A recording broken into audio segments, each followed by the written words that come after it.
El vestido blanco fluye por mi cuerpo como un abrazo familiar, acogedor como el toque de alguien que conoce cada curva de mi historia.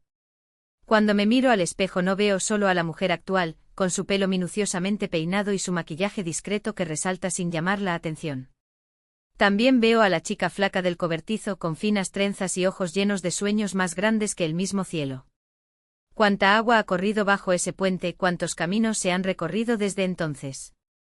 La madre se acerca por detrás, sosteniendo entre sus dedos una flor tan ligera como un suspiro. Nuestras miradas se encuentran en el reflejo del espejo y una sonrisa espontánea aparece en nuestros labios. En sus ojos brilla el orgullo, en el mío, un agradecimiento que no se puede expresar con palabras. Mis niñas, murmura, colocando con cuidado la flor en mi cabello. Tomo su mano y por un momento, la presiono contra mi cara. ¿Sabes, madre, cuánto camino hay que recorrer para entender qué es la felicidad? Orejo Bozuyevo, 1973. Tengo 5 años y el mundo se derrumba por primera vez. Acuérdate, Señor, de tu siervo Vasili, canta el coro de voces mientras yo, aferrada a la falda de la madre, observo el cuerpo inmóvil sobre la mesa. Ese no es mi padre. Mi verdadero padre me lanzó al aire hasta casi tocar el techo, se reía a carcajadas y olía a aceite de máquina y a humo de cigarrillo. Este hombre frío y de rostro ceroso solo desprende el dulce y artificial aroma de las flores funerarias. Mami, tiro de su manga, ¿cuándo se despertará papá? Se estremece y la abuela, con su chal negro, silba entre dientes, cállate, niña. Solo años después entenderé lo que pasó ese día, un accidente en la fábrica, un mecanismo que se soltó, muerte instantánea. Un vacío eterno. Nuestra casa es una habitación de 18 metros cuadrados ubicada en el cobertizo al lado de la fábrica de tejidos. 3 personas compartiendo el mismo espacio, yo, mamá y abuela. Después de que papá se fue nos acurrucamos juntos, como si cada uno de nosotros intentara ocupar menos espacio en ese estrecho cubículo. En un rincón, la burzuica, una estufa de hierro que la abuela enciende con moderación mientras murmura, la leña no es oro, pero tampoco crece en los árboles. Las ventanas están selladas con tiras de papel para el invierno. El suelo cruje a cada paso. Las paredes cubiertas con papel tapiz descolorido con flores azules casi descoloridas, cuentan historias de tiempos mejores. Por la mañana, hay una cola para lavarse las manos en el pasillo. Por la tarde lucha por el único quemador de la cocina comunitaria. De noche el paseo con los cubos hasta el baño del patio, ese que en invierno se congela hasta volverse quebradizo como el cristal y en verano desprende un calor asfixiante e insoportable. La madre trabaja en la fábrica en 3 turnos. Llega a casa gris de cansancio con las manos hinchadas y la ropa impregnada de olor a lana y pintura. 165 rublos anuncia como si fuera suficiente. Pero nunca lo es. A los ingresos de la madre se suman los 52 rublos de la pensión de la abuela. Aún así, el dinero desaparece como humo. Gastadeiras, refunfuña la abuela, viendo a su madre contar monedas para comprar una barra de pan. En mi época sabíamos ahorrar. Pero mamá solo me acaricia la cabeza y responde en voz baja, Ludmila necesita comer bien. Está creciendo. La abuela simplemente resopla y se retira a su rincón, donde años después, descubro que esconde sus ahorros en un escondite improvisado. Por las noches, cuando la abuela ya está roncando y mamá aún no ha regresado del turno de madrugada, enciendo el televisor en blanco y negro con el volumen casi bajo. Moscú no cree en las lágrimas es mi película favorita. Caterina, como yo, viene de una fábrica, pero logra estudiar, ser directora, vestir vestidos elegantes y peinarse con sofisticación. Y luego llega el romance en el trabajo. Me quedo helado cada vez que Ludmila Prokofievna se transforma. Un día seré como ella, prometo frente al espejo, probándome el pañuelo de mi madre en el pelo, intentando domar los mechones rebeldes. Sueño con un apartamento donde haya un baño real, no un lavabo que deba llenarse con agua caliente de una tetera. Con un vestido que no está hecho de uno más viejo. Con zapatos que no te aprieten los pies. Toda mi vida va a ser así. Le pregunto a mi reflejo. ¿Como la de mamá? Fábrica. Casa. Fábrica. ¿Interminable? A los 15 años la abuela nos deja. El grito agudo de una madre me arranca del sueño. Mami, ¿qué pasó? Está desplomada con el rostro contorsionado como si la mitad se hubiera derretido. Accidente cerebrovascular, dirán los médicos más tarde. 3 días entre la lucidez y el delirio, hasta que el silencio se instala para siempre. El entierro cuesta 125 rublos, una fortuna para nuestro magro presupuesto. Mi madre palidece mientras paga a los sepultureros y yo estoy a su lado, sosteniendo su brazo tembloroso. Una semana después revisamos las pertenencias de la abuela, un abrigo gastado, vestidos descoloridos, zapatos gastados, todo cuidadosamente doblado, impregnado del olor a naftalina. Ludmila, ayúdame a darle la vuelta a este colchón, pide la madre. Pesa más de lo que debería y algo en su interior hace un ruido extraño. Entre las capas de algodón, un paquete envuelto en una edición antigua del periódico Pravda. Dentro, dinero. Dineral. Dios mío. Susurra mi madre contando con dedos temblorosos los billetes de 3 rublos y los cherbonets. 850 rublos, el tesoro acumulado en 20 años de una vida de privaciones y economía obstinada. Eso es una fortuna, dice mamá, y por primera vez en meses sonríe. ¿Sabes qué, Ludmila? Vamos a comprarte un abrigo. Uno de verdad, uno de invierno. Entonces llega mi primer abrigo nuevo, azul oscuro con cuello de imitación de piel de oveja por 88 rublos. En él me siento como una reina. Luego un par de zapatos de piel auténtica por 35 rublos, los primeros que no son de imitación. Mi madre trae a casa un frigorífico usado, modelo Saratov, por 155. Ahora ya no necesitaremos guardar comida entre las ventanas en invierno, comenta. Un juego de cama nuevo por 20 rublos me parece un lujo increíble. Quedan unos 550, que mi madre vuelve a envolver en papel de periódico y esconde detrás de un trozo de papel pintado. Para días difíciles, explica. Es en la escuela donde descubro mi don. Mientras las otras niñas luchan por coser un botón torcido, yo ya hago un delantal tan bien hecho que la maestra lo levanta por encima de su cabeza y se lo muestra a la clase.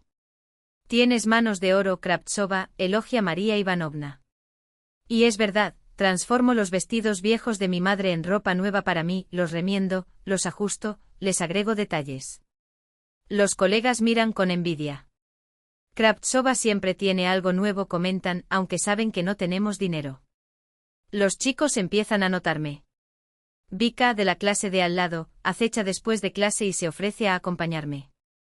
Pero estoy más allá de estos coqueteos. Tengo un sueño ardiente como una estrella guía. Ir a Moscú, convertirme en alguien, no pasar toda mi vida entre el cobertizo y la fábrica. En el último año, su madre le hace una propuesta. Ludmila, creo que deberías hacer el examen de ingreso a la Escuela Técnica de Enfermería. Es una profesión respetada, que da dinero. Sacudo la cabeza. Eso no es lo que quiero, madre. Voy a ser costurera. Es mi vocación. La costura no es una profesión, es un hobby, suspira. Para ti puede que sea un hobby, pero para mí es un camino, respondo tozudo. Y me matriculé en el PTU 12 en el curso de modista patronista. 2 años de estudio, una beca de 42 rublos. Para complementar esto trabajo como asistente en un estudio local, ganando otros 15. Además coso vestidos, faldas y blusas para mis compañeras de estudios, a 5 o 10 rublos cada una. Al final del mes ahorré 30, 40, a veces incluso 60 rublos. Para mí una fortuna. Guardo cada moneda. ¿Para qué? Ni siquiera yo lo sé con seguridad. Quizás por la libertad. En julio de 1988 recibí mi diploma con honores. El maestro sugiere, Kravtsova, deberías probar en el Instituto de Industria Ligera de Moscú. Tienes talento, pero para ello necesitas dinero, alojamiento en la capital y contactos. No tengo nada de eso. Así que voy a conseguir un trabajo en la misma fábrica donde trabaja mi madre, la fábrica Zaitsev, el departamento de modelaje, el equipo de costureras. 1 y 15 rublos para empezar, anuncia el jefe de sección. En un año, si lo haces bien, llegaremos a 135, quién sabe, a 145. Y aquí estoy, parada frente a la máquina, cortando tela según el patrón. 120 piezas por turno, ese es el objetivo. Ya me duelen las manos, pero el sueño aún arde. Los callos de sus manos se endurecen, le duele la espalda como si la hubieran marcado a fuego. Respiro polvo de tela, exhalo cansancio. Al lado, Tania Boroviova, mi amiga de mi época de educación técnica, extiende los moldes sobre la mesa con un gesto mecánico. Imagínate, Ludmila, dice con los ojos brillando con una esperanza que me parece extraña. El general de brigada dijo, dentro de 5 años llegaremos a los 160 rublos. Y luego, como si fuera el colmo de la felicidad, entonces la fábrica nos regala un apartamento. Piensen en nuestro pequeño apartamento. En ese momento algo dentro de mí se rompe. 160 rublos. 5 años. Luego un apartamento en un edificio de hormigón gris, como todos los demás. Luego un marido de clase trabajadora, hijos, nietos, jubilación, muerte. No digo más para mí que para Tania. Tiene que haber otra vida. ¿Qué más?, pregunta genuinamente sorprendida. Todo el mundo vive así. Miro por la ventana, el cielo es una pizarra sucia sobre tejados aún más sucios. Voy a encontrar una manera de salir de aquí, murmuro, agarrando con fuerza el mango del cortador de tela. Lo encontraré. Tengo que encontrarlo. El silbato de la fábrica rompe el silencio de la mañana precisamente a las 7:30 de la mañana.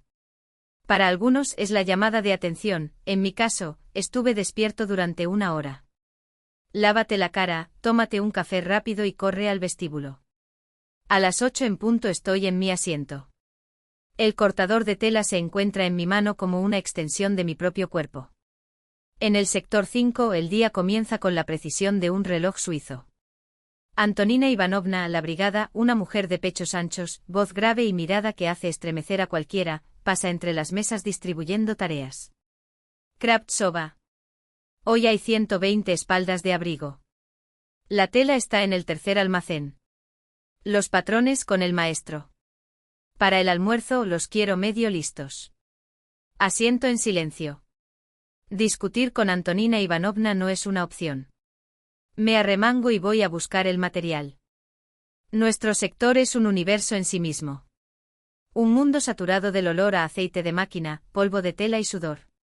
En verano el calor es tan sofocante que da vueltas la cabeza, en invierno, el viento frío que entra por las grietas te congela los dedos. Pero nadie se queja, el trabajo es trabajo.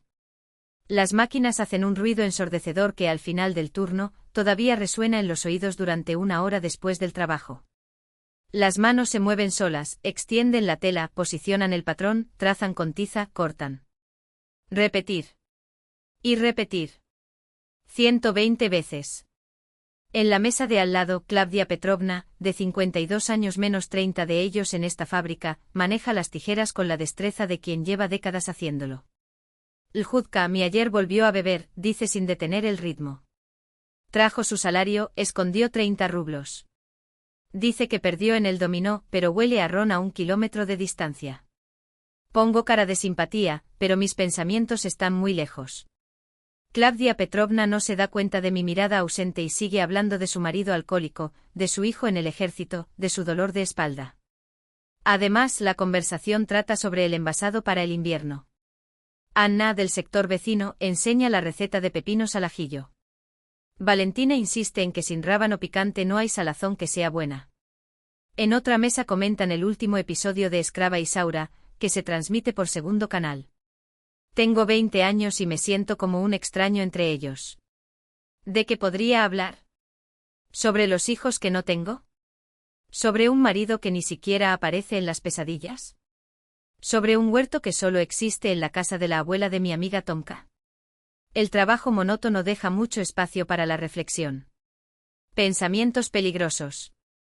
De cómo pasa la vida, de cómo, más allá de estos muros de hormigón, hay personas que viven de manera diferente, con intensidad, con color, con significado.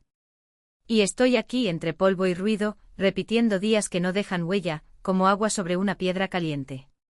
En la primavera de 1988 me corté el dedo hasta el hueso. El cortacésped se resbaló con unos ridículos pantalones cortos infantiles que estábamos preparando para la colección de verano. Sangre en la pantalla celeste, el grito del brigadier, la carrera. Llévala al centro médico. Rápido. Arruinó el tejido. Torpe. El puesto médico de la fábrica es una pequeña habitación en el primer piso del edificio administrativo. Limpio, claro, con olor a yodo y alcohol. Un oasis de esterilidad en medio del sucio caos de la producción. Y detrás del escritorio un joven médico al que nunca había visto antes. Petr Andreevich se presenta, tomando mi mano con cuidado. He estado trabajando aquí durante mucho tiempo, pero esta es la primera vez que la veo. Lyudmila, respondo en voz baja. Soy del 5º sector. Cortador. Sus dedos son cálidos y sorprendentemente delicados para un hombre. Limpia la herida sin causarme dolor, véndala. Corte profundo. Vuelve mañana para cambiarte el vendaje y pasado mañana también. Desde entonces Petr Andreevich empezó a aparecer en nuestro sector, a veces para inspeccionar las condiciones sanitarias, a veces para dar una conferencia sobre la prevención de la gripe. Pero en realidad fue solo para intercambiar unas palabras conmigo. Tenía Velotechka, esos bombones con forma de ardilla, en el bolsillo de su abrigo. Mis favoritos. Un mes después me invitó al cine. Asa sale en el Sputnik. Dicen que es una buena película, dijo sonrojándose. Me negué. Y también la próxima invitación, a dar un paseo por el parque. Petr Andreevich era bueno, amable, decente e incluso guapo. Cualquier chica de la fábrica saltaría de alegría. Excepto yo. Una vez me interceptó después del turno, cerca del vestíbulo. En los ojos, una tristeza resignada. En sus manos, margaritas, probablemente recogidas en el terreno baldío detrás del hospital. Mila, ¿por qué no? Soy un buen partido. Todo el mundo lo dice. Suspiré. Decidí ser honesto. Para no prolongar su sufrimiento. Petya, imaginemos, empezamos a salir. En 6 meses nos casaremos, como dice el guión. ¿Dónde vamos a vivir?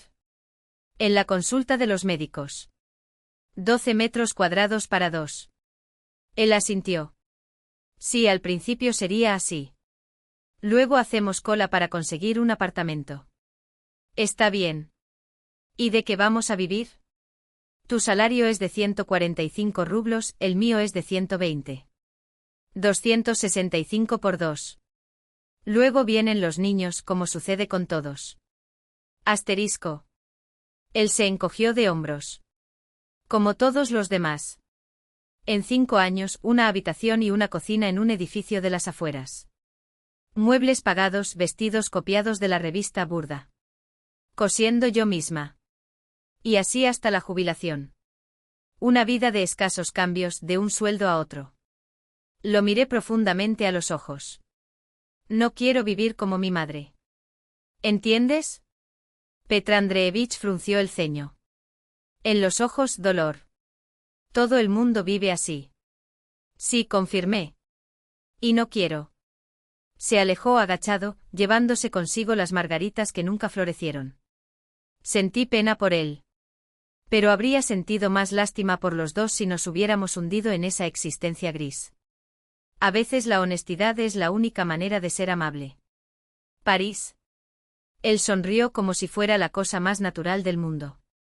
Solo necesitas arreglar ese bonito cabello. Y me entregué. Después de todo, ¿qué tenía que perder? Pensé mientras me vestía el sábado por la noche. El vestido azul era una nueva versión de uno de los viejos de mi madre, con encajes sacados del baúl de la abuela y un cinturón de plástico lacado donde pegué pedrería de una antigua joya. De lejos, hasta que se vio presentable. El edificio de Kutuzovsky era exactamente como lo imaginaba, una imponente construcción estalinista, con estuco en la fachada y puertas macizas. Un portero uniformado nos condujo hasta el ascensor y subimos al 7º piso.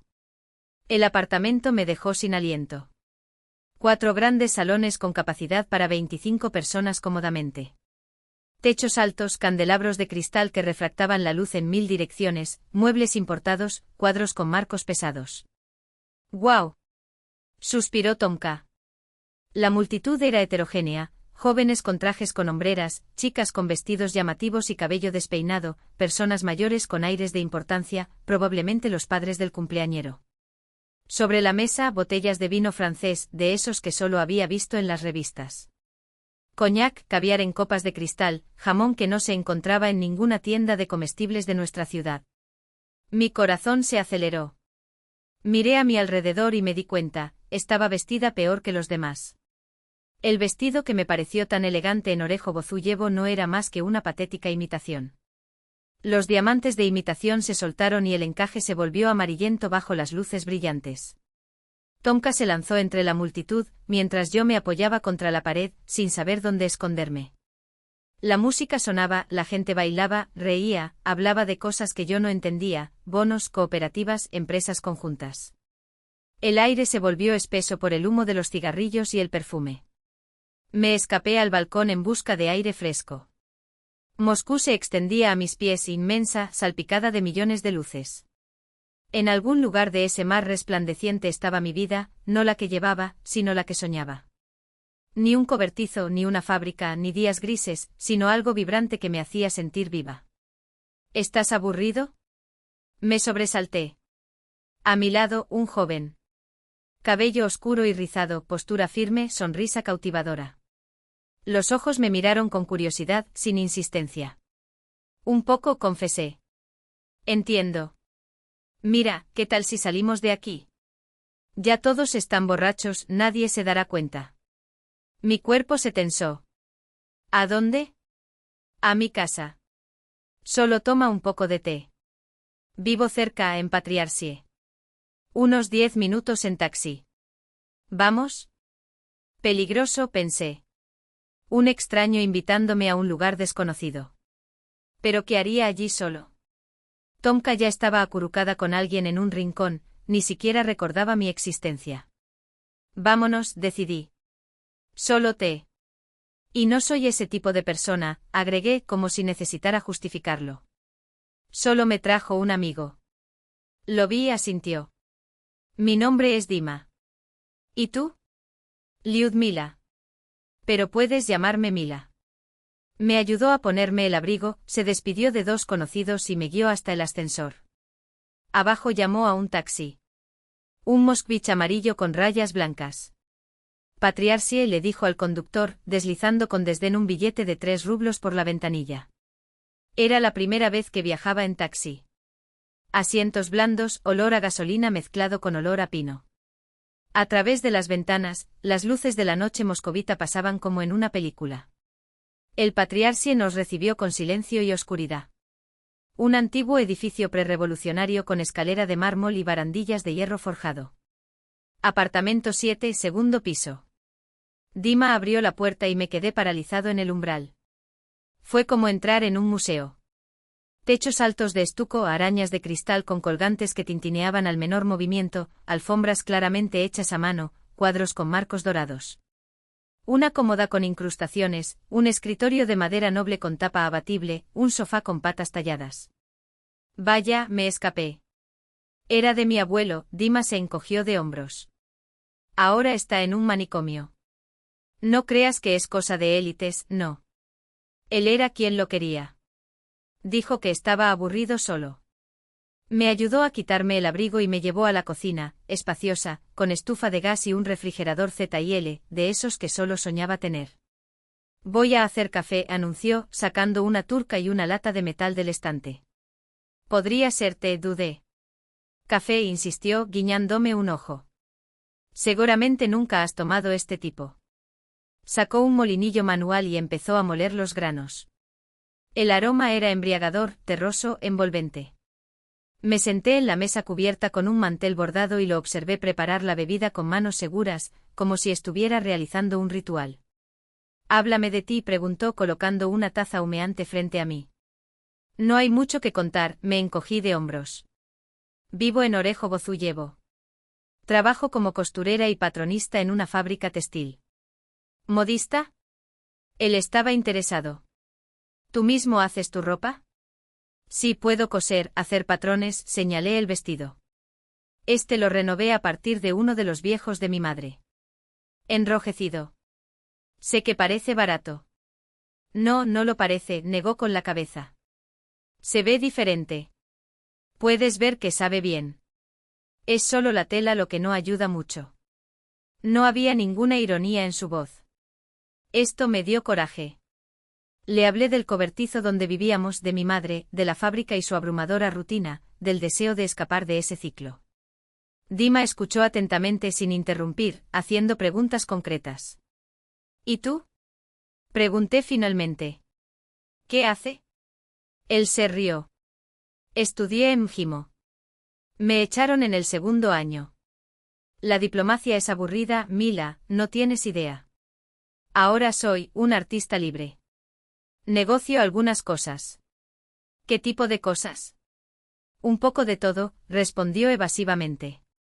Mis padres trabajan en Londres en la oficina comercial. Me quedaré aquí. Me doy la vuelta. Hablamos hasta altas horas de la madrugada. Dima habló de los países que había visitado con su familia, Francia, Italia, Inglaterra, de música, tenía una enorme colección de discos, de libros cuyos autores yo ni siquiera conocía. En algún momento sentí que mis ojos se volvían pesados, agotados por la noche y el torrente de emociones. Lo último que recuerdo fue estar acostado en el sofá, solo por un momento. Me desperté con la luz del sol filtrándose a través de las pesadas cortinas. Una manta suave y cálida me envolvió. De la cocina llegaba el olor a huevos revueltos y a café. Buenos días, Sonia, sonrió Dima, asomándose por la puerta. El desayuno está listo. Comimos hablando con naturalidad como viejos amigos. Sobre el clima, películas, cosas triviales. La sensación de irrealidad nunca me abandonó. ¿Cuándo nos volveremos a ver? Preguntó Dima mientras me acompañaba hasta el metro. Llama, respondí sin creer que lo haría. En el tren de regreso a Orejo-Bozuyevo, apoyé la frente contra el cristal y pensé, esta es la vida con la que soñé. Un piso precioso, un hombre encantador, conversaciones hasta el amanecer. ¿Es esto real? Podría ser mío. Todavía no sabía que ese día de abril cambiaría mi destino para siempre. Y que los sueños tienen la costumbre de hacerse realidad, pero no siempre de la forma que imaginamos. 2 días después sonó el intercomunicador de la fábrica. Kravtsova al teléfono. Gritó la brigada Antonina Ivanovna, apretando los labios en un gesto de descontento. Rápido, 5 minutos, no más. Mi corazón dio un vuelco. Ya no creía que me llamaría. Pensé que esa noche mágica en el Patriarsi era solo un sueño pasajero, una hermosa oportunidad. ¿Hola? Dijo presionando el dispositivo contra su oreja. Mila. Es Dimitri. Su voz sonaba firme y confiada. ¿Qué tal si pasamos el fin de semana en Moscú? Nos vemos el sábado por la mañana. Así comenzaron nuestras reuniones, cada fin de semana y luego también durante la semana. Dima llamaba a diario, a veces al trabajo, a veces a casa. Mi madre ya se había acostumbrado a responder. Un momento. Lyudovska. Su voz al llamarme tenía una mezcla de preocupación y orgullo. Después de todo, él era un pretendiente moscovita para su hija. Los fines de semana se convirtieron en fiestas. Dima me estaba esperando en la estación y juntos nos sumergimos en una vida completamente diferente, brillante, intransigente, de esa que solo imaginaba en mis sueños más locos. Nos abrieron sus puertas los restaurantes Praga y Aragvi, lugares donde un simple mortal ni siquiera se atrevería a entrar. Los metro de hotels hicieron una reverencia a Dima y nos guiaron hasta su mesa reservada. La primera vez que vi el menú casi me atraganto, ensalada Stolichnaya, 3 rublos 20 kopecks. Carne de res Stroganov, 5 rublos 75 kopecks. Una ración de helado, 1 rublo 80 kopecks. Bajé la voz contando mentalmente mi salario mensual. Dima, no podemos simplemente darte un café. Él rechazó mis dudas, no seas tonto, llamó al camarero y pidió un almuerzo completo para 2. Cuando le llegó la cuenta 42 rublos, arrojó un billete de 50 sobre la mesa con desdén, no hace falta cambio. Casi me desplomo debajo de la mesa. Esos 8 rublos de cambio bastarían para 3 almuerzos en el comedor de la fábrica. Luego vinieron los regalos. Un frasco de Nina Ricci, un perfume francés pesado y cristalino, con un líquido dorado en su interior. Lo recibí de unos conocidos, especialmente para ti, dijo Dima al entregárselo. El aroma era embriagador, dulce y envolvente, nada comparado con esos odiolones baratos de los grandes almacenes. Una blusa yugoslava de seda color crema, con delicados bordados en el escote, había cola durante kilómetros en Gam, pero lo logré, le guiñó un ojo. Para mi cumpleaños en julio, recibí aretes de oro con pequeños rubíes, oro 585, 2,8 gramos. Temblé con solo sostenerlo. Dima, esto es muy caro. Él simplemente respondió, te queda hermoso. Úsalo sin miedo. Me enamoré abrumadoramente sin parar, hasta que sentí que mi corazón se aceleraba y mis oídos zumbaban. Pensé en el día y noche. En la fábrica mi mente divagó, en lugar de coser patrones, vi su rostro, en lugar del ruido de las máquinas, escuché su voz. Kravtsova, ¿a dónde vas? Gritó Antonina Ivanovna cuando por tercera vez estropeó un molde. ¿Has perdido la cabeza? No alcanzarás tu objetivo. Recortaré tu bonificación. ¿Qué bonificación? ¿Qué objetivo? Todo parecía tan pequeño, tan insignificante comparado con lo que estaba viviendo. Era como si hubiera caído en una película, en un cuento de hadas, y no quisiera despertar. En septiembre, Dima hizo una propuesta de la que era imposible retractarse. Estábamos sentados en el balcón de su apartamento viendo la puesta de sol sobre Moscú cuando dijo, muévete aquí. Sus palabras fueron directas, casi casuales. ¿Por qué perder el tiempo yendo y viniendo de la fábrica todos los días? Quédate aquí conmigo. ¿Qué pasa con el trabajo? Pregunté sabiendo ya que aceptaría. No importa, se encogió de hombros. Gano bien, ya ves. Por supuesto, existían dudas. Una voz racional resonó, ¿y si te abandona? ¿Cómo sobrevivirás? ¿A dónde irás? Pero el corazón gritaba más fuerte, quiero vivir así, bellamente. Aunque sea por poco tiempo, quiero probar esta vida que siempre he soñado. Decidí arriesgarme. Lo que Dios quiera. La conversación con mi madre fue dolorosa. Lloró acariciando mi cabello como cuando era niña. Hija, al menos registra el matrimonio, pidió. Para mantener todo en orden como exige la ley. Te lo prometo, mamá. Ya veremos, respondí sabiendo que ni siquiera había abordado el tema con Dima. Primero vivamos juntos, conozcámonos mejor. ¿Y si te traiciona? Sus ojos brillaban de miedo. ¿Cansarte y echarte?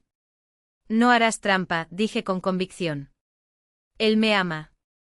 El último día de septiembre renuncié a la fábrica, le dejé a mi madre 250 rublos y casi todos mis ahorros, hice una maleta y partí hacia Moscú, rumbo a una nueva vida. La vida en el Patriarsie superó incluso mis fantasías. Nos despertamos alrededor del mediodía, a Dima le encantaba dormir hasta tarde, y para mí, acostumbrado a levantarme a las 6 para ir a la fábrica, eso era un lujo increíble. Desayunamos tranquilamente escuchando música, a veces estridencia italiana, a veces chanson francesa. Después salía por algún asunto, normalmente entre las 2 y las 3 de la tarde, besándome distraídamente en la mejilla. Pasaré por Arakbi a eso de las 8 de la noche. Si quieres, pásate. Estaba sola en aquellas magníficas habitaciones, una doncella en un castillo moderno. Ordené la casa no como lo hacíamos en casa, con prisa y pragmatismo, sino con cuidado, trapeando los muebles viejos, arreglando flores en jarrones, creando una atmósfera acogedora. En mi tiempo libre cosía para mí ahora con telas de calidad, que Dima traía en paquetes, junto con telas, encajes y botones importados. Por la noche salíamos a cenar o recibíamos visitas. La vida zumbaba como un río de montaña, arrastrándome cada vez más lejos de la existencia gris que había dejado atrás. Al principio no entendí muy bien el negocio de Dima. Entonces comencé a sospechar. Frecuentaba hoteles como el Intourist, el Metropol y el Nacional, donde se hospedaban extranjeros. Cambió dólares y marcos por rublos y viceversa, siempre a un tipo de cambio ventajoso, muy por encima del tipo oficial. Compraba cheques Bnesposil a los comandantes viajeros, una moneda que solo era útil en Beryozka, la tienda para extranjeros donde se podía encontrar de todo, desde queso Gouda hasta electrodomésticos japoneses. Además obtuvo mercancías faltantes y jeans, zapatillas de deporte, cosméticos, grabadoras, y las revendió para obtener ganancias. Era arriesgado, pero los ingresos eran impresionantes, entre 400 y 900 rublos al día. En promedio ganaba alrededor de $30.000 al mes, 40 veces más que mi salario en la fábrica. Dima, esto es genial. Le pregunté una vez, cuando llegó a casa con una bolsa llena de cajas de maquillaje japonés. ¿Qué opinas?, sonrió irónicamente. Artículo 88 del Código Penal de la RSFSR. Especulación. Te pueden dar hasta 8 años si te pillan. Me atraganté. Entonces es peligroso. Vivir es peligroso, Milaya filosofó. La semana pasada se llevaron a Liosa. Vendía jeans cerca del Metropol. Pero tengo cuidado. Tengo todo bajo control. ¿Y qué divertida es la vida sin riesgos? Puro aburrimiento, asterisco. Así descubrí la otra cara de esa existencia rutilante, la tensión constante, el peligro, la adrenalina. Dima no vivía para el dinero, sino para la emoción, para el juego, para la delgada línea entre el éxito y la ruina. Poco a poco me fui integrando a su círculo. Estaba Gebor Karautunian, hijo del director de un matadero, un armenio astuto y de ojos inteligentes. Mi amiga Tamara, que ahora vivía con una cantante uzbeka y vestía un abrigo de cuero. 5 o 6 parejas más de la misma juventud dorada, hijos de diplomáticos, burócratas, artistas, personas para quienes la palabra no simplemente no existía. Llovían los regalos de Dima. Para mi cumpleaños en 1990, me regalaron un abrigo andatra por 950 rublos y una pulsera de oro de 4 gramos. En la Nochevieja de 1991, gorra de armiño y botas de tacón italiano. Entre una fecha conmemorativa y otra siempre había algo, perfumes, ropa, joyas. Viajar, según los estándares soviéticos, era un lujo increíble. En el verano de 1990 pasamos una semana en Gagri, alojados en el Hotel Intourist, 600 rublos por el viaje. En el invierno de 1991 un paseo romántico a Suzdal, troika con campanas, aire helado y chispas calientes en tazas de madera. En primavera Leningrado con sus noches blancas, el Hermitage y un crucero por los canales. Me enamoré cada vez más, jurándome que lo amaría por siempre. Dima también me amaba, a su manera. Pero sentí, para él lo más importante no era yo, sino la emoción, el negocio, la vida al filo de la navaja. A veces insinuaba matrimonio, sin tener el valor de preguntar directamente. Él se rió. ¿Para qué es ese sello en tu pasaporte? Todo está bien como está. Todo cambió en el otoño de 1991. Con el colapso de la Unión Soviética, el golpe de Estado, el caos económico, los viejos esquemas dejaron de funcionar. La competencia se volvió feroz y los riesgos mayores. Dima se puso nerviosa. A veces llegaba borracho, algo que nunca antes había sucedido. Algunos días perdía sumas absurdas jugando, 2.500 rublos en un solo juego de cartas, una fortuna, incluso para sus estándares.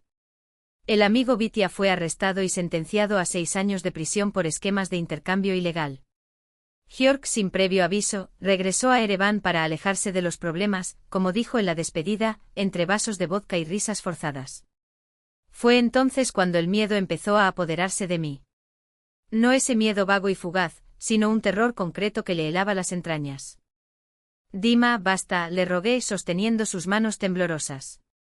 Vamos. A los países bálticos, en el extranjero. Tienes contactos, puedes conseguirlo. Me abrazó su aliento cálido a alcohol y promesas. Pronto 1000. Solo un poquito más. Ahora es el momento de ganar dinero, antes de que estas nuevas leyes se endurezcan definitivamente. Solo espera un poco más. 18 de diciembre de 1991. Dima se marcha hacia las 3 de la tarde con un beso distraído en la frente y la promesa de volver a cenar. Preparé su plato favorito, pato y manzanas, el olor dulce y ahumado llenó la cocina. A las 8 de la noche la carne ya estaba fría, las velas se consumieron a punto de cera. A las 10 de la noche comencé a llamar a los restaurantes que frecuentaba. A medianoche fueron los hospitales. A las 2 de la madrugada sonó el interfono. En la puerta había 2 hombres con trajes raídos y un policía uniformado. Uno de ellos se identificó con un gesto mecánico. Sokolov, Dmitry Olegovich. Detenido en virtud del artículo 88 del Código Penal de la RSFSR. Especulación monetaria a gran escala. Tartamudeé. ¿Y yo? El segundo hombre frunció el ceño. ¿Quién eres? ¿Esposa? ¿Hermana? ¿Novia? Mentí sin pensar. Amigo. Intercambiaron miradas. El policía hojeó un cuaderno. Documentos de la casa. Registro de residencia. Negué con la cabeza. De nuevo esa mirada de complicidad entre ellos. Bueno, entonces tendremos que buscar. Y le dieron la vuelta a todo, metódicamente, sin prisas, como los cirujanos que diseccionan un cadáver. Encontraron el escondite de Dima, 3.500 rublos bajo el suelo de su habitación, y confiscaron mi pasaporte, sus documentos y su diario de cuero negro. Cuando terminaron, el policía se ajustó el cinturón y dijo secamente: «No puedes quedarte aquí. Esta no es tu casa. No tiene ningún vínculo legal con la propiedad. Tienes 24 horas para recoger tus cosas y marcharte». Solo pude tartamudear. ¿Y Dima? Él se encogió de hombros. Segundo proceso. Caso severo. Dudo que salga pronto. La puerta se cerró. Me quedé sola en medio de la habitación, rodeada de cajones vacíos, libros tirados por el suelo y ropa arrancada de los estantes. El aire olía a polvo y mentiras. La fábula había terminado. Las primeras horas estuvieron nubladas. Caminó como un fantasma por la casa vacía, tocando objetos sin saber qué llevarse, una bufanda de lana, un libro de Tsvetaeva con notas al margen, la taza de porcelana que usaba por las mañanas. Me temblaban los dedos. Una sola frase seguía resonando en mi cabeza: esto no puede estar pasando. No con nosotros. Logré llamar a Ereván. Cuando Georg respondió, su voz sonó apagada y tensa. «¿Mila? ¿Desde dónde llamas?» «De la casa de Dima». Un silencio. Luego un áspero susurro. «¿Estás loco? Debe haber un dispositivo de escucha allí. Ellos monitorean todo». El miedo en su tono era palpable. «Escucha, no puedo ayudarte. Aquí son asuntos familiares. Y francamente es mejor para ti». La llamada se cortó. Colgó. Al día siguiente fui a la casa de Tamara. Ahora vivía en un apartamento en Polianka, decorado como la página de una revista occidental, sofá modular, lámparas cromadas, un sistema de sonido que ocupaba toda una pared. La encontré tumbada en el sofá, fumando un cigarrillo largo y el humo elevándose en una espiral perfecta. «Lutik, ¿no lo entiendes?», dijo exhalando el aire con desdén. «Sal de esta casa antes de que te arrastren. Los Sokolov no son una broma. Su abuelo tiene contactos que ni siquiera imaginarías». Insistí. «Pero necesito saber sobre Dima». «¿Cómo está? ¿Dónde?» Tamara puso los ojos en blanco. «¿Qué diferencia hay? Cuídate. Toma tus cosas y vuelve con tu madre. Olvídate de esta historia». Su indiferencia dolió más que una bofetada. Durante una semana peleé en las comisarías. Siempre la misma respuesta, seca como un tiro. Proceso en curso. Información confidencial. Espere el juicio. Nada más. Fue en el diario de Dima donde encontré, garabateada apresuradamente, la dirección de sus padres. Un edificio estalinista cerca del metro Aeroport, con una puerta enorme y un martillo de bronce. La mujer que respondió tenía unos 50 años, cabello platino impecablemente recogido y un conjunto de seda gris. «Olga Nikolayevna. Tu madre». Los ojos me escanearon como una radiografía, calculando el valor de cada detalle: el abrigo gastado, las uñas mordidas, la bolsa de la compra que apretaba contra mi pecho. «¿Quién eres?», preguntó, aunque sabía la respuesta. «Ludmila. Viví con Dima en Patriarsie». Su rostro se contrajo, no de lástima, sino de irritación. «¿Y qué quieres? ¿Sabrías cómo es? ¿Necesitas un abogado? ¿Puedo ayudar con...?» Ella se rió con un sonido breve y metálico. «¿Crees que tienes algún derecho a involucrarte en esto?». Las palabras se cortaron. Para él eras un pasatiempo. Siempre le gustaron estas historias provincianas. Tragué fuerte. «Me encanta. Me encanta», repitió imitando mi tono. «Así que lo que...». «No te interpongas en el camino. Tenemos nuestra vida. Tú, yo. No se cruzan, créeme». Lo intenté de nuevo. «Pero podría, no pudiste hacer nada», la interrumpió. «Vete a casa, niña. Y olvídate de esta dirección». La puerta se cerró con un clic. 3 días después, mientras estaba empacando mis cosas, sonó el timbre. En la puerta, un hombre corpulento con traje italiano y, a su lado, el mismo policía del día del registro. El hombre le tendió una tarjeta. Dmitry Olegovich Kotov. Abogado de la familia Sokolov. Su voz era untuosa, profesional. Vine a informarte que tu estancia aquí es ilegal. El propietario Sokolov Nikolai Petrovich, abuelo de Dmitry Olegovich, exige que la propiedad sea desalojada en un plazo de 24 horas. Se me quebró la voz. Pero ya me voy, genial, asintió. Sin embargo, si no cumple, nos veremos obligados a tomar medidas por ocupación indebida. Es un crimen, ¿sabes? El oficial confirmó con un gesto sombrío. Cuando se fueron, me desplomé en el suelo, entre montones de ropa y papeles esparcidos. Todo se derrumbó. Esa misma noche preparé una maleta y un bolso con lo imprescindible, ropa que yo misma había cosido, algunos libros, el anillo de plata que me había regalado mi abuela. Dejé los regalos de Dima, los perfumes franceses, el abrigo de piel, los pendientes de oro. Solo tomé lo que era mío antes que él. En mi bolsillo hay 180 rublos arrugados. El tren a Oreco-Bozuevo salía a las 5 de la mañana.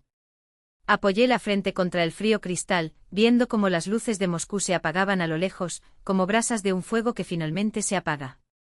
El sueño había terminado. Ya era hora de despertar.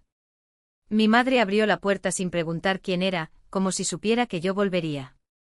Cuando me vio mi cara hinchada, mis ojos rojos, mi maleta gastada, simplemente me abrazó. No hizo preguntas. No dio conferencias. Él simplemente susurró. Ya pasará, hija. Podemos manejarlo. En esas simples palabras había más cariño que en todas las cenas caras, en todas las noches de champaña y risas fingidas. Me dejé caer en mi cama individual, como siempre, y lloré como no había llorado desde que era niña. Un grito largo y gutural que arrancó algo desde dentro. La vida se acabó, pensé. En ese momento, eso es lo que sentí. Enero y febrero de 1992 se borraron de mi memoria. 3 semanas tumbado, de cara a la pared. Sin comer. Sin hablar. Mi madre llegaba del trabajo, se sentaba en el borde del colchón y se quedaba allí, en silencio, como un centinela. A veces me pasaba la mano por el pelo enredado.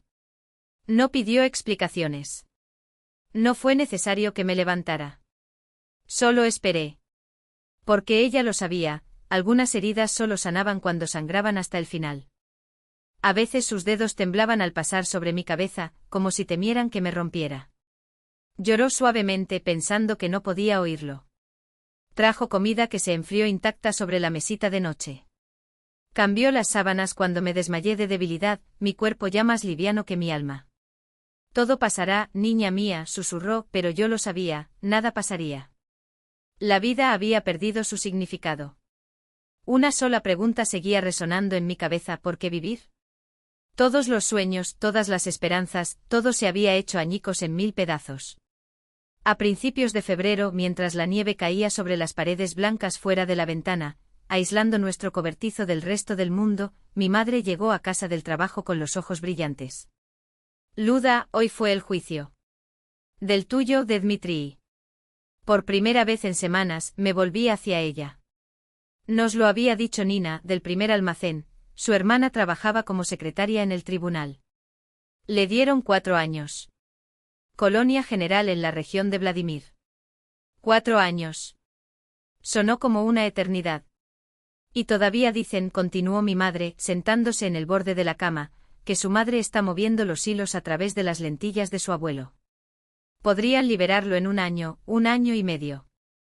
Asentí y me volví hacia la pared. ¿Qué diferencia hizo? Dima ya me había borrado de su vida. En marzo llegó una carta del abogado, no por correo.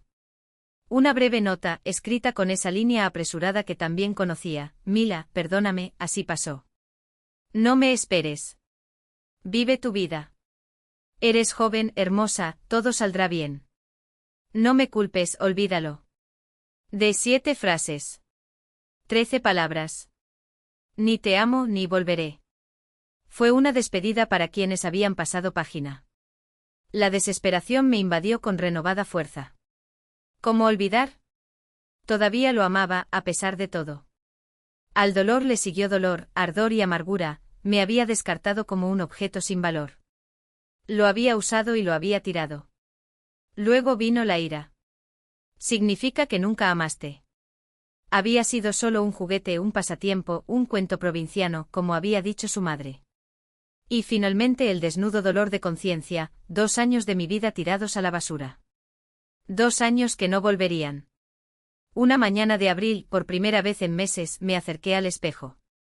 El reflejo me asustó, rostro hundido, ojos hundidos, cabello sin vida, piel pálida como cera. Ese no era yo. No era Ludmila Kravtsova quien soñaba con conquistar el mundo. No, le dije a mi imagen. No dejaré que me destruyan. No lo permitiré. Algo hizo clic dentro de mí, como si se accionara un interruptor. Una mezcla de determinación, furia y deseo de demostrarme a mí mismo, a él y al mundo, que merecía algo mejor. Ese día me levanté, me lavé la cabeza y me puse ropa limpia. Cuando mi madre llegó a casa del trabajo, se quedó incrédula en la puerta. Mamá, voy a buscar trabajo, anuncié. Era necesario seguir adelante. Pero encontrar trabajo resultó ser una misión imposible.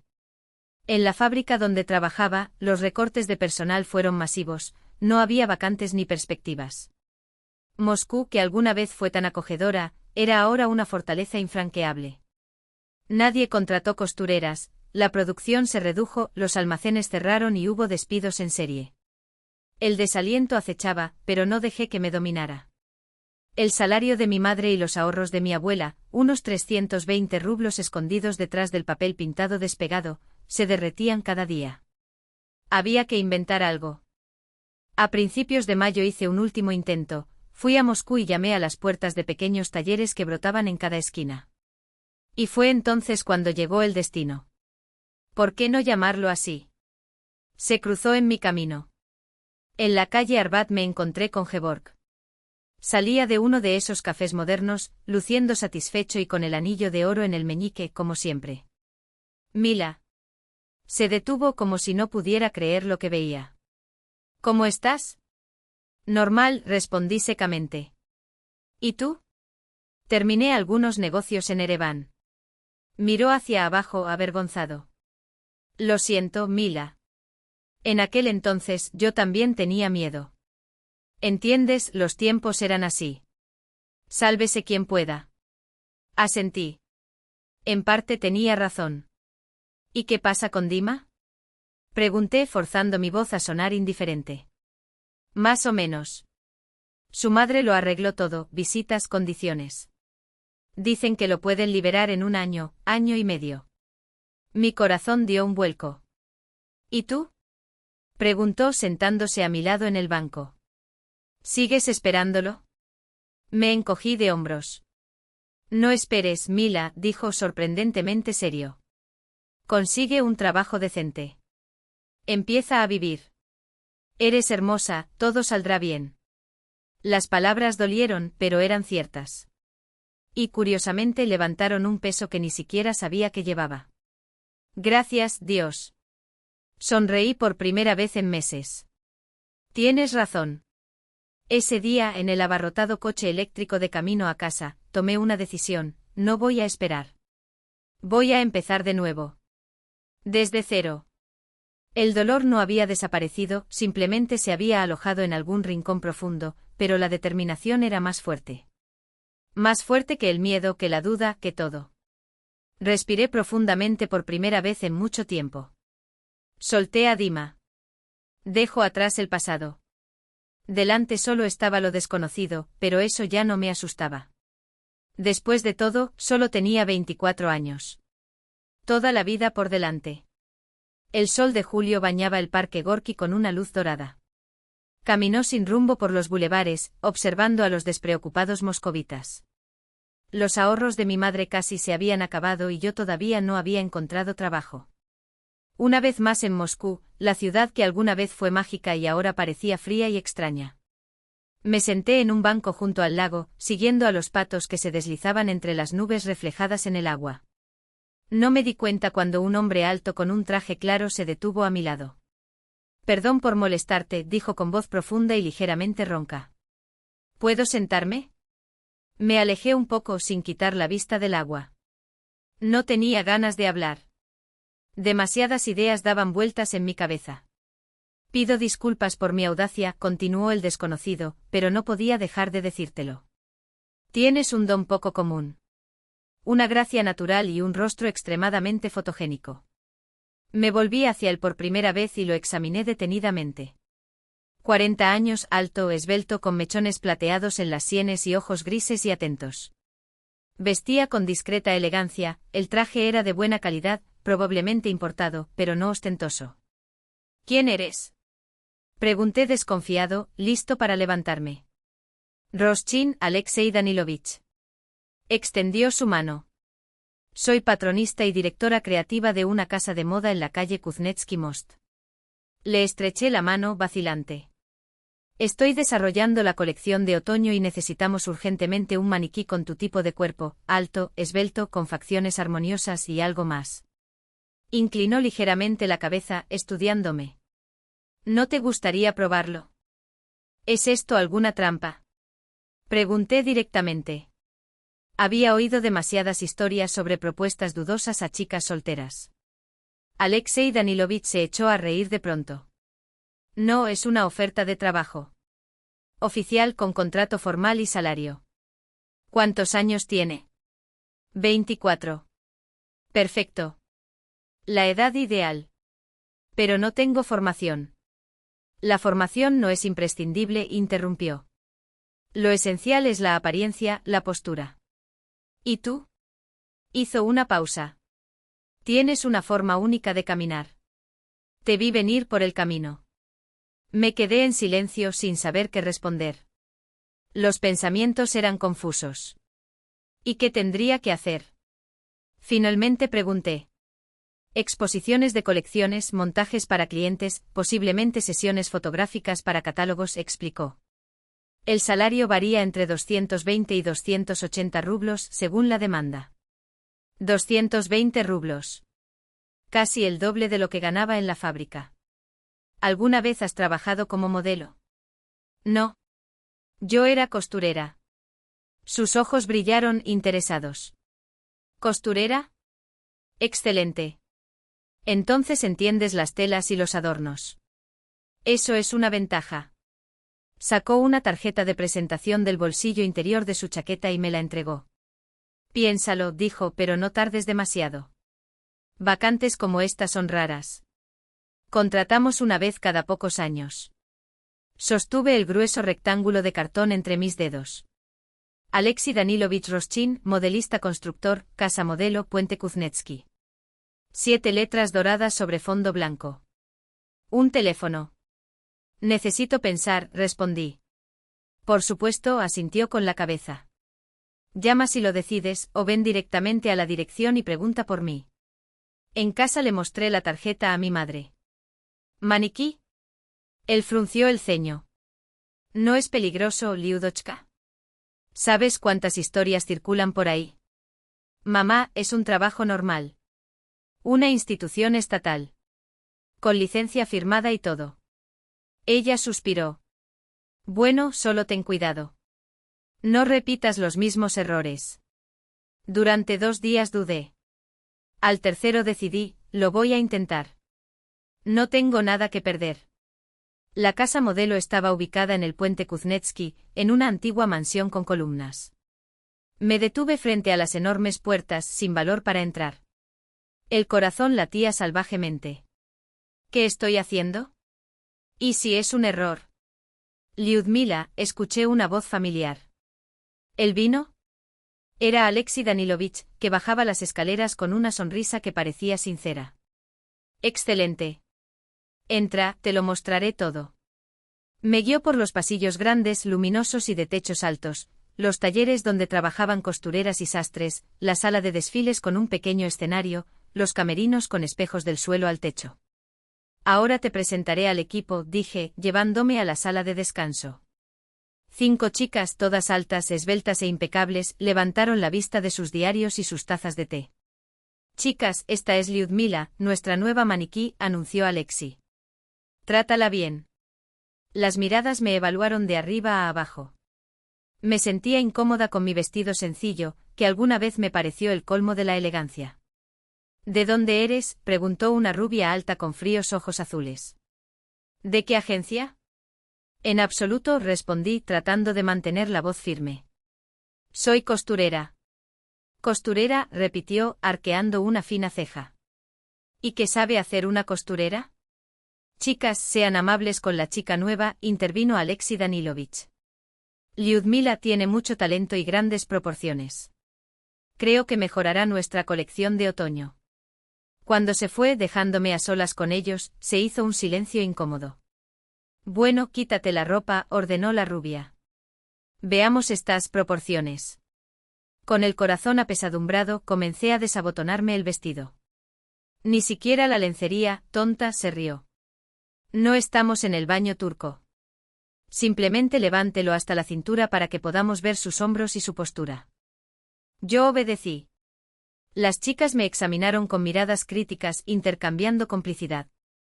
Bueno, funciona, concluyó finalmente la rubia. Soy Verónica. Estas son Natalia, Olga, Svetlana e Inna. Encantado de conocerte, respondí, vistiéndome apresuradamente.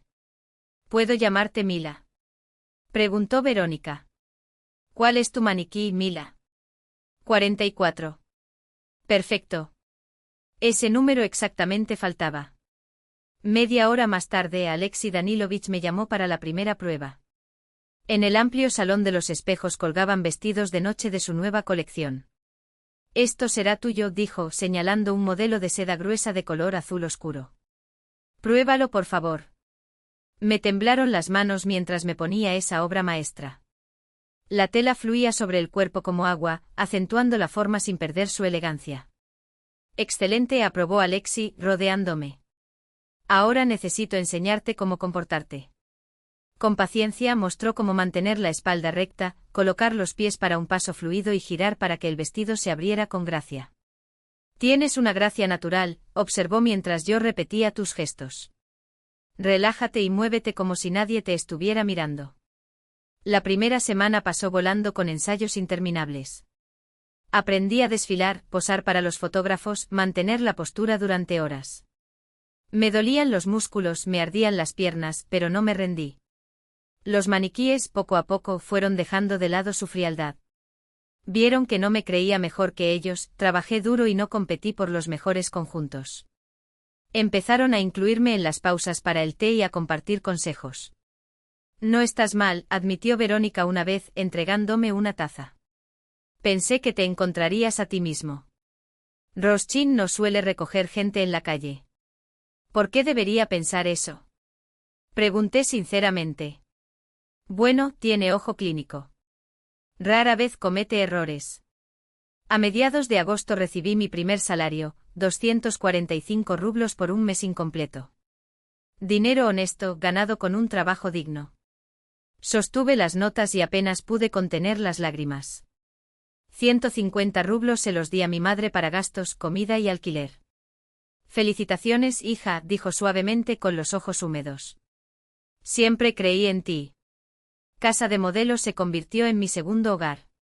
Renace cada día, cada ensayo, cada vestido nuevo. Por primera vez en meses, realmente sonreí. Mi madre notó el cambio. Qué bueno verte así, hija. Los ojos brillando. Alexei Danilovich me llevaba a menudo a casa después del trabajo. Paramos en cafés, hablamos. Nos habló de sí mismo y descubrimos que teníamos mucho en común. Llegué a Moscú desde el pueblo de Krasny Bor, en la región de Vologda, confesó. En 1973, a la edad de 20 años. Imagínate un chico de campo perdido en la capital. Sonreí escuchando sus historias. Trabajaba como cargador en un almacén de verduras, hasta que por casualidad, ayudé a una señora en un taller a cargar una maleta pesada. Ella me contrató como asistente y luego. Dudó por un segundo. Conocí a Daria Lvovna. Era cliente del estudio, una mujer rica, viuda de un académico. Vio mis bocetos, dibujaba como pasatiempo, y decidió ayudarme. Pagó mis estudios y me presentó a las personas adecuadas. ¿Estabas cerca?, pregunté con cuidado.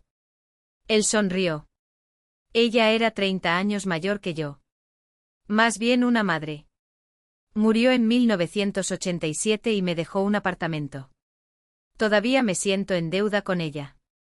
Día tras día fui conociéndolo mejor y entendí, él también había surgido de la base, como yo. No me menospreciaba como Dima, no me veía como un provinciano indigno. A su lado me sentí tranquila, segura. ¿Pero lo amabas? Lo dudé. Sintió gratitud, como alguna vez la había sentido por Daria Lvovna. Por la noche todavía me encontraba recordando a Dima, los días vibrantes en los patriarses, la pasión, la adrenalina, la locura del primer amor. Alexei era diferente, tranquilo, sensato, digno de confianza. A su lado, su cabeza no daba vueltas, su corazón no se aceleraba. Y me pregunté, ¿no es el amor verdadero un castillo de fuegos artificiales? Quizás es un calor tranquilo, que calienta sin quemar. A principios de septiembre llegó mi primer desfile, la colección Balsa de Otoño. Estaba temblando detrás de escena. Entre el público estaban compradores, periodistas, clientes, personas de cuyo juicio dependía el éxito de la colección. Lo lograrás, susurró Alexei, ajustando el cuello de mi vestido. Confío en ti. Respiré hondo y entré al escenario. Espalda recta, barbilla. Barbilla ligeramente elevada, mirada fija en un punto por encima de las cabezas del público. Como él había enseñado, la música, las luces, los flashes de las cámaras, todo se fusionó en un caleidoscopio de sensaciones. El desfile fue brillante. Alexei no ocultó su alegría. Estuviste magnífica, dijo abrazándome detrás del escenario. Simplemente magnífico. Los clientes me pidieron que fuera yo quien presentara las piezas en las pruebas. Mis colegas me elogiaron sinceramente. Incluso Verónica, nuestra arrogante prima, admitió, no está mal, Kroptsova. No nos avergonzaste. Por primera vez en un año largo y difícil, me sentí verdaderamente feliz. La vida estaba empezando a tomar forma. Tenía un trabajo que amaba, buena gente a mi alrededor, un objetivo por el que valía la pena luchar. Y allí estaba Alexei, el hombre que me había sacado del abismo, que había creído en mí cuando yo dudaba de mí mismo. Un hombre bueno, digno de confianza y de verdad. Pero por la noche, cuando cerraba los ojos, todavía veía otros ojos, oscuros, risueños, desafiantes. La sombra no me soltaba por mucho que intentara olvidar. Octubre llegó radiante como la última luz de un verano de despedida. Hojas doradas en los parques, aire cristalino, un cielo azul penetrante. En el estudio el trabajo era un hervidero. Estábamos preparando un desfile crucial, otoño dorado para la élite de Moscú. Ludmila, no tenses los hombros, corrigió Alexei Danilovich, ajustando los pliegues de mi vestido color cobrizo. Los movimientos deben ser fluidos, como las hojas que caen en otoño. Asentí, esforzándome por registrar cada instrucción. Durante los últimos 2 meses, me había convertido en una de las principales modelos de la casa. Me confiaron las piezas más impactantes. La responsabilidad fue abrumadora, pero también me llenó de ánimo. Los ensayos duraron 10 horas al día. Cada paso, cada giro, cada mirada fue calculada al milímetro. Esa colección fue vital para Alexei. Podría dar lugar a grandes pedidos, contratos con tiendas, publicaciones en revistas. El día del desfile llegó a mediados de octubre. Estaba detrás del escenario mientras el maquillador me daba los últimos retoques en la cara. Mi corazón latía rápido como antes de cada entrada, pero ahora sabía que era normal. La adrenalina solo me ayudó a concentrarme. Mila, tu turno es en 7 minutos, susurró un asistente. La sala estaba repleta, al menos un centenar de personas. Miré por el hueco entre las cortinas. Realmente no había vacantes, periodistas de moda, compradores, representantes de cadenas de tiendas. En primera fila, algunos artistas famosos y directores de boutiques. En el segundo, críticos y fotógrafos. Y en el tercero. El mundo se detuvo. Mi corazón dio un vuelco y luego se aceleró como loco. En la tercera fila, a la izquierda del pasillo, estaba Dmitri. A su lado, su madre, Olga Nikolayevna, con un traje severo y un collar de perlas. Dima. Allá. En el estudio. A unos metros de mí. Estaba más delgado de lo que recordaba, su rostro afilado, círculos oscuros bajo sus ojos, pero vestía con impecable elegancia, traje oscuro, camisa clara. No puede ser, pensé. Me alejé de la grieta, presionando mis manos contra mi pecho, tratando de calmar la tormenta en mi corazón. Un zumbido en los oídos, pensamientos que se confunden. ¿Cómo? ¿Por qué? ¿Fue Uda? ¿Cómo se enteró del desfile? ¿Por qué viniste? Mila, ¿qué te pasa? La voz preocupada de Alexi interrumpió mis pensamientos. Estás pálida como una sábana. No es nada, forcé una sonrisa. Solo estoy nervioso. Es normal. Me apretó la mano alentadoramente. Lo lograrás. Eres el mejor. Recuerdo mi entrada al escenario como un borrón. Salí como un autómata, siguiendo la coreografía memorizada. Intenté no mirar al público, fijando mi mirada por encima de sus cabezas, pero sentí su toque físico, quemando mi piel. El desfile se prolongó eternamente. Cuando finalmente estallaron los aplausos, me apresuré a cambiarme de ropa, esperando pasar desapercibido por la salida de servicio. No hubo tiempo. Me estaba esperando afuera, apoyado contra la pared, con las manos en los bolsillos. Lo mismo y sin embargo diferente. Mayor, con nuevas arrugas en las comisuras de los ojos. Mila, dijo en voz baja. ¿Podemos hablar? Me estremecí cuando escuché su voz. ¿Cuántas veces lo había oído en sus sueños? ¿Cuántas veces me he imaginado este reencuentro? Y ahora que él estaba allí, no estaba preparada. ¿Acerca de? Pregunté tan fríamente como pude. Perdón por todo, me miró a los ojos. Me equivoqué. Es demasiado tarde para disculparme, lo interrumpí, luchando por evitar que me temblara la voz. Te fuiste hace 10 meses. Tu madre debe haberse mudado, tu abuelo ayudó. Me alegro por ti, Dima. Pero ya es cosa del pasado. Cambié mucho por dentro, di un paso adelante. Entendí lo injusto que era. Quiero empezar todo de nuevo. Tenía 6 meses para reflexionar, miré más allá de él. Escribió, olvídalo. Lo intenté. Pensé que sería mejor para ti, amargura en tu voz. No quería que esperaras sin saber cuánto tiempo. Me echaste de tu vida, finalmente te enfrenté. Me arañó como a un objeto inútil. No lo expulsé, negó con la cabeza. Quería protegerla. No quería que sufrieras por mi culpa.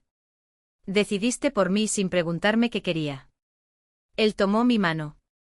Sus dedos cálidos, ese toque familiar. Mi corazón traidor se hundió. Dame una oportunidad, por favor. He cambiado. Me arranqué la mano. Necesito pensar. En ese momento escuchamos pasos detrás de nosotros. Alexi se acercó mirándonos alternativamente a Dima y a mí. Mila, ¿está todo bien? Sí, sonreí nerviosamente. Alexi, este es un viejo conocido. Dimitri. Alexi asintió entendiendo. Entiendo. Esperaré en el auto cuando terminen. Se alejó dejándonos solos.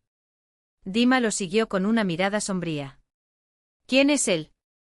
Y me pareció oír una nota de celos en su voz.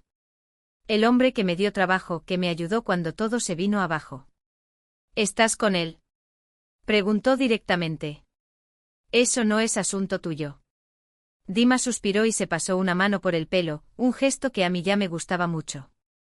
Mila, pasado mañana viajo a Londres para quedarme con mi padre. Venga conmigo. Me quedé helado de incredulidad. Mi padre arregló los documentos para ti. Salgo en una semana. ¿Vamos juntos? Habló rápidamente, sus ojos estaban febriles. Una nueva vida, Mila. Todo lo que soñaste. Londres. Imagínate. Lo miré sin palabras. Londres. Una nueva vida. Todo lo que soñé. Pero mi respuesta salió mecánica. Necesito pensar. ¿Grave? Se le quebró la voz. ¿De verdad piensas? Por supuesto. Sacó de su bolsillo un papel con un número de teléfono. Llama mañana por la noche. Voy a estar esperando. Llegué tarde a casa. Mi madre ya estaba dormida, pero se despertó cuando me escuchó caminar por la habitación. ¿Liuda? Llamó. ¿Qué pasó? Duerme, mami, susurré. Todo está bien. Pero no pude dormir. Me quedé allí, mirando al techo, sopesando los pros y los contras como en una balanza. Había mucho a favor de Dima, su primer amor, una pasión que nunca había sentido por nadie más. Londres, la nueva vida que tanto había anhelado. Belleza, lujo, viajes, todo lo que parecía inalcanzable. Y los sentimientos, sí, seguían vivos por mucho que los negara. Sin embargo, la traición pesó en su contra. Ya me había abandonado una vez. ¿Qué le impedía volver a hacerlo? Un egoísta que siempre había pensado solo en sí mismo, nunca me había considerado realmente. Con él no había seguridad. Hoy Londres, mañana. La prisión había demostrado que sus métodos eran peligrosos. ¿Y Alexi? Un hombre estable, tranquilo, siempre presente en los momentos difíciles. Me trató con respeto, me vio como una persona, no solo como una cara bonita. Me había devuelto mi autoestima, me había dado un propósito. Dima me ofreció el sueño. Alexi, la realidad. Entre los dos me sentí dividido y por primera vez, el futuro parecía más incierto que nunca. Salir del fondo no fue poca cosa. Pero con Alexi faltaba ese brillo, esa llama que Dima encendía en mí. ¿Qué pesaba más, la pasión o la seguridad? ¿Una vida intensa pero impredecible o una felicidad pacífica? ¿Repetir el pasado o construir el futuro? Esa noche no cerré los ojos. Mi madre, al ver mis ojeras por la mañana, se acercó a mí con cuidado. ¿Qué pasó, hija?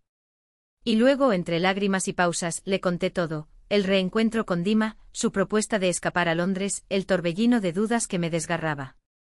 ¿Y tú qué sientes?, preguntó cuando terminé. No lo sé, mami, negué con la cabeza. La razón decía una cosa, el corazón otra. Todo dentro de mí se rompió. Permaneció en silencio durante un largo rato, abrazando la taza de té como si buscara calor en sus propias manos. Luego, en voz baja, dijo: Mila, no te voy a dar un consejo. Es tu vida. Pero déjame decirte algo, la felicidad no está donde todo brilla. Es donde descansa el alma, donde no hay miedo de despertarse por la mañana ni quedarse dormido por la noche. Pero siempre soñé con una vida brillante. Protesté. Tú lo sabes, mami. Ella sonrió suavemente, y así fue. ¿Y luego? La pregunta me hizo callar. Me acordé de los días en el Patriarski, sí, fueron gloriosos, lujosos, pero tranquilos. ¿Feliz? De repente, con claridad penetrante, comprendí, detrás de todo aquel esplendor se escondía una ansiedad constante. El miedo a perderlo todo. El miedo a que Dima dejara de amarme, el miedo a volver a mi antigua vida. No estaba experimentando felicidad, estaba experimentando miedo, confundiéndolo con eso. A la mañana siguiente llamé a Dima. Acordamos encontrarnos en un café en Tverskaya, territorio neutral. Ya estaba en la mesa, junto a la ventana, haciendo girar un encendedor entre los dedos, una vieja costumbre cuando estaba nervioso. Se levantó cuando me vio. Pensé que no vendrías, dijo. Pensé mucho esta noche, respondí, sentándome frente a él. Sus ojos brillaron con esperanza. Te estoy agradecido, comencé, eligiendo mis palabras. Me mostró otro mundo, me enseñó a soñar, me hizo sentir que nada era imposible. Pero se puso tenso, percibiendo la dirección de la conversación. Crecí, Dima. Cambié. Comprendí que la felicidad no está en la riqueza, ni en Londres, ni en abrigos de piel y diamantes. Entonces, ¿dónde está el desafío? Es tener a alguien a tu lado que te necesita. De verdad. Lo miré a los ojos. No como un adorno, no como una linda muñeca, sino como una persona. Con defectos, miedos, debilidades. Te necesito, se inclinó hacia adelante. ¿Cómo? Pregunté en voz baja. Como un bonito juguete que quieren recuperar. Ni siquiera me preguntaste cómo sobreviví estos meses, que sentí como era. Silenciado. Ese silencio habló más que cualquier palabra. ¿Ver? Sonreí con tristeza. Solo importas tú. Tu negocio, tus planes, tus necesidades. Solo soy un accesorio en tu vida. Un hermoso detalle. No es justo, murmuró. Sí, asentí. Lo siento, Dima. No lo haré. Te arrepentirás, su voz transmitía resentimiento. Tal vez estuve de acuerdo. Pero será mi elección. Mi decisión. Ni la tuya ni la de nadie más. Se levantó de repente y empujó la taza, que tintineó. Adiós, Mila. Adiós, Dima, respondí en voz baja. Ser feliz. Se fue sin mirar atrás. Observé hasta que su silueta se perdió entre la multitud. Las lágrimas corrían, pero era extraño, en el pecho una ligereza. Como si finalmente hubiera caído una pesada carga, llevada durante meses. La tarde de noviembre fue sorprendentemente templada para esa época del año. Alexi me llevó a la plataforma de observación en Sparrow Hills. Moscú se extendía a nuestros pies, brillando con millones de luces, misteriosas y hermosas. Nos quedamos en silencio junto al parapeto contemplando la ciudad. El viento me revolvió el pelo, pero no sentí frío. Alexi me puso la chaqueta sobre los hombros. Mila, sé que has pasado por un momento difícil, dijo inesperadamente. Pasó, confirmé. Ese hombre junto a la puerta de servicio era del pasado. Sí, no le veía ningún sentido a negar lo obvio, pero se acabó para siempre. Él asintió sin quitar la vista del paisaje. No voy a apresurarte, dijo. Pero quiero que sepas, mis intenciones son serias. ¿Contigo? Con nosotros. Alexi, yo. No, me interrumpió suavemente. No respondas ahora. Estoy dispuesto a esperar el tiempo que sea necesario, pero espero que algún día me des una respuesta. Tomé su mano, cálida y firme. Sabes, entiendo algo, dije en voz baja. El verdadero amor no son fuegos artificiales. Es cuando estás en paz con alguien, cuando puedes ser quien eres, sin miedo a ser juzgado o ridiculizado. Estoy listo, Alexi, dije simplemente. Si todavía quieres. Se volvió hacia mí y en sus ojos vi todo lo que necesitaba saber. Me abrazó con cuidado como si tuviera miedo de asustarme. Levanté la cara y nuestros labios se encontraron en el primer beso, increíblemente tierno. Sobre Moscú las estrellas empezaban a brillar. Por delante una nueva vida. Ni de los cuentos de hadas ni del cine. Una vida ordinaria con trabajo, rutina, preocupaciones. Pero el mío. Elegido por el corazón, no impuesto por los sueños de otras personas. Estoy casada con Alexi desde hace 2 años. Miro por la ventana de nuestro apartamento, no lujoso como el de los patriarcas, pero sí acogedor y bañado de luz. Las cortinas que yo mismo cosí se mecen con la ligera brisa. En el alféizar de la ventana, violetas, un regalo de mi madre cuando nos mudamos. Recuerdo el camino que tomé, el cobertizo en Orejo Bozuyevo, donde soñaba con algo mejor, 2 años con Dima, intensos como los fuegos artificiales e igual de efímeros, el colapso de todo tras su arresto, el regreso a casa con una maleta y el vacío en el alma, depresión, cuando ya no quería vivir, el encuentro con Alexi, quien me dio una segunda oportunidad. Y finalmente la decisión más importante de mi vida, cuando rechacé Londres y la vida de fantasía a cambio de una felicidad tranquila pero auténtica. Pasos suaves detrás de mí. Alexi se acerca y me abraza por los hombros. ¿En qué estás pensando, Liudochka? En nosotros. En la vida. En cómo todo ha cambiado. Me acerco a él, sintiendo el calor de su cuerpo a través de su fina camisa. No me dio ni riqueza ni brillo vacío, sino algo mucho más valioso, la certeza del mañana, el respeto por mí mismo, la oportunidad de hacer lo que amo. En la casa modelo pasé de ser solo un maniquí a convertirme en asistente de diseñador. Alexi notó mi talento para dibujar y creyó en mí cuando dudaba de mí mismo. Hoy parte de las piezas de nuestras colecciones son creaciones mías.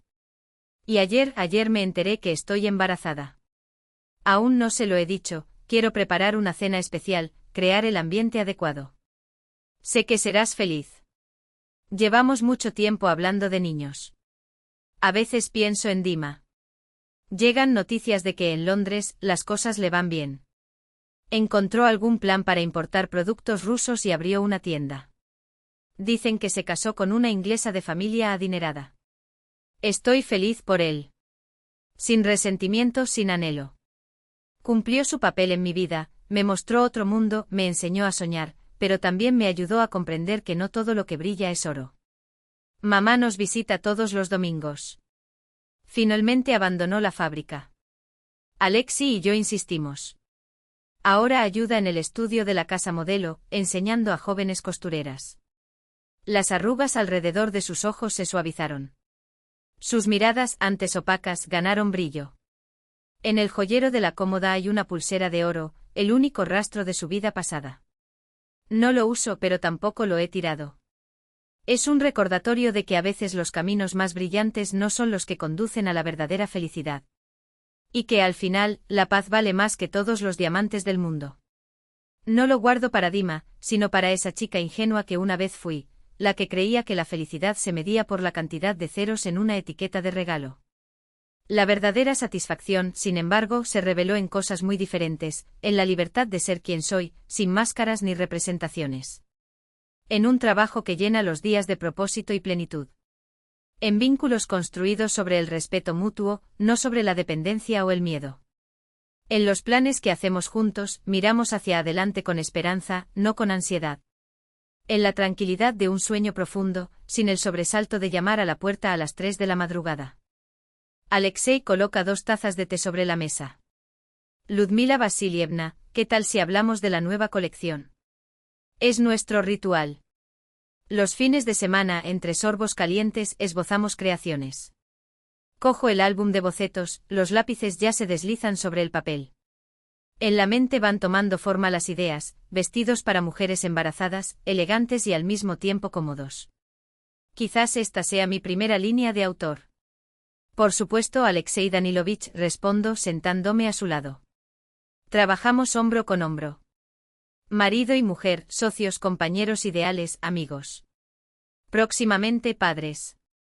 Construimos nuestra vida ladrillo a ladrillo, día tras día, sin discursos grandilocuentes ni dramatismos, sino con cariño y cuidado recíproco. Pienso en lo que le diría a esa chica del cobertizo, que soñaba con una vida hermosa. Ella diría que los sueños se hacen realidad, sí, pero no de la forma que ella imaginaba. Que la verdadera belleza no está en el brillo del oro, sino en la autenticidad de los vínculos. Esa libertad no se encuentra en la opulencia vacía, sino en la valentía de elegir el propio camino y afrontar el mañana sin miedo. La felicidad no llegó cuando logré algo, sino cuando entendí lo que realmente importaba. No cuando viví como en una película, sino cuando me atreví a vivir mi propia historia, con sus imperfecciones y verdades. Si alguien me preguntara hoy si me arrepiento de mis elecciones, respondería sin dudarlo, en absoluto. Porque fueron mis elecciones libres, conscientes y, al final, resultaron ser correctas. Aprendí la lección más valiosa: los sueños deben hacerse realidad, pero a veces se necesita sabiduría para transformar los propios sueños. Al fin y al cabo, la vida no se trata de acumular momentos espectaculares, sino de tejer, con paciencia, una existencia que verdaderamente nos pertenece. Una existencia donde el amor no grita, sino que sostiene, donde la paz no es la ausencia de tormentas, sino la certeza de que juntos podemos surcar cualquier mar.